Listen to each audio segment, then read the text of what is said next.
Good morning बच्चों। आज मैं आपको हिंदी व्याकरण से शब्द शक्ति पढ़ाऊंगी। इस चैप्टर में हम दो तरह के शब्दों के बारे में पढ़ेंगे। पहला अनेकार्थक शब्द और दूसरा समदर्शी भिन्नार्थक शब्द। इन दो शब्दों के बारे में हम इस पाठ में पढ़ेंगे।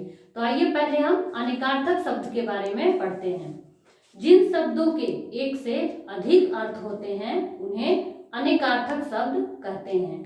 अनेकार्थक शब्द दो शब्दों के मेल से बना है। पहला अनेक और दूसरा आर्थक, यानी अनेक धन अर्थक। तो अनेक का अर्थ होता है बहुत सारे तथा अर्थक का अर्थ होता है अर्थ रखने वाला। इस प्रकार अनेकार्थक शब्द का शाब्दिक अर्थ हुआ बहुत सारे अर्थ रखने वाला या बहुत सारे अर्थ बताने वाला।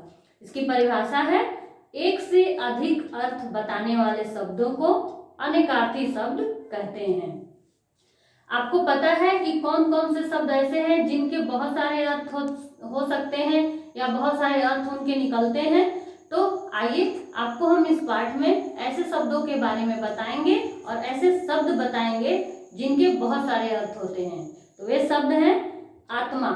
आत्मा शब्द है और उसका क्या क्या अर्थ होता है। आत्मा का अर्थ होता है अग्नि, सूर्य, परमात्मा। फिर अक्षर, अक्षर का अर्थ होता है वर्ण, गगन, ब्रह्मा। फिर अज का अर्थ होता है ब्रह्मा, बकरा जो पैदा ना हो जैसे। फिर आदर्श का अर्थ होता है योग, उदाहरण, नमूना। फिर अली का अर्थ होता है भौरा, बिच्छू, सखी। फिर कक्ष का अर्थ होता है ग्रहों के घूमने का मार्ग, घेरा, कमरा। और जीवन का अर्थ होता है जल, प्राण, वायु। तट का अर्थ होता है किनारा या प्रदेश। फिर तात का अर्थ होता है पिता, पुत्र, मित्र, भाई। तात का अर्थ पिता, पुत्र और मित्र, भाई चारों होते हैं। ये आपको वाक्य पे निर्भर करता है कि वहां पे कौन सा लगेगा। मतलब तात का वहां पे भाई अर्थ लगेगा या मित्र अर्थ लगेगा या पिता अर्थ लगेगा या पुत्र अर्थ लगेगा। ये वाक्य पे निर्भर करता है। फिर नागरी का होता है चतुर स्त्री, नगर की स्त्री और देवनागरी। फिर पद का अर्थ होता है स्थान, रक्षा, पैर। फिर कुल का अर्थ होता है वंश, सब, आवास। हलधर का अर्थ होता है किसान, बलदेव, बैल। फिर सीखी का अर्थ होता है पर्वत, मोर, अग्नि। फिर दूसरा शब्द है समदर्शी भिन्नार्थक शब्द। इसकी परिभाषा है, इसके बारे में पहले जान लेते हैं।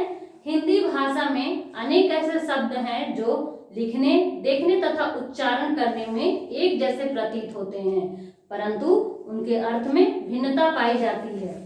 ऐसे शब्दों को समदर्शी भिन्नार्थक शब्द कहते हैं। यानी कुछ शब्द ऐसे होते हैं जो बोलने में, पढ़ने में, लिखने में लगभग एक जैसे होते हैं लेकिन उनके अर्थ बिल्कुल विपरीत होते हैं, यानी बिल्कुल अलग अलग होते हैं।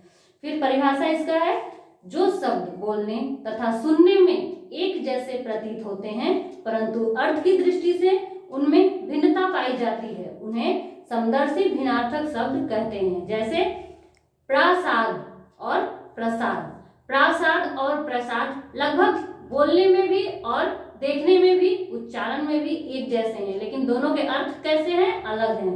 दोनों के अर्थ क्या है। प्रासाद का अर्थ होता है महल और प्रसाद का अर्थ होता है आशीष। फिर तरणी और तरणीम।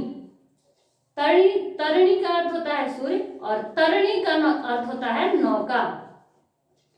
ऐसे बहुत शब्द और भी हैं जिनको मैं अभी बताऊंगी जिनमें समता तो होती है, समता प्रतीत होती है यानी जान पड़ती है लेकिन अर्थ उनका बिल्कुल अलग होता है। जैसे अन्न और अन्य। अन्न और अन्य देखने में, उच्चारण में और लिखने में लगभग समान है लेकिन उनके अर्थ क्या है। अन्न का अर्थ होता है अनाज और अन्य का अर्थ होता है दूसरा। फिर अनल और अनिल। अनल का अर्थ होता है आग और अनिल का अर्थ होता है हवा। फिर अभिराम और अविराम। अभिराम का अर्थ होता है सुंदर और अविराम का अर्थ होता है लगातार यानी बिना विराम के। फिर अयोग्य और अयोग। अयोग्य और अयोग, दोनों का क्या अर्थ है? अयोग का अर्थ है जो योग्य ना हो और अयोग का अर्थ है कुसमय। इस तरह से और बहुत सारे उदाहरण आपके बुक में दिए हुए हैं, बहुत सारे ऐसे शब्द दोनों के दिए हुए हैं, जैसे समदर्शी भिन्नार्थक शब्द के भी और अनेकार्थक शब्द के भी बहुत सारे शब्द दिए हुए हैं जिनके समान अर्थ भी है, यानी और अलग अलग अर्थ भी हैं। समान दिखने वाले के भी बहुत अलग अलग अर्थ हैं, तो उसे आप पढ़िएगा और समझिएगा। धन्यवाद।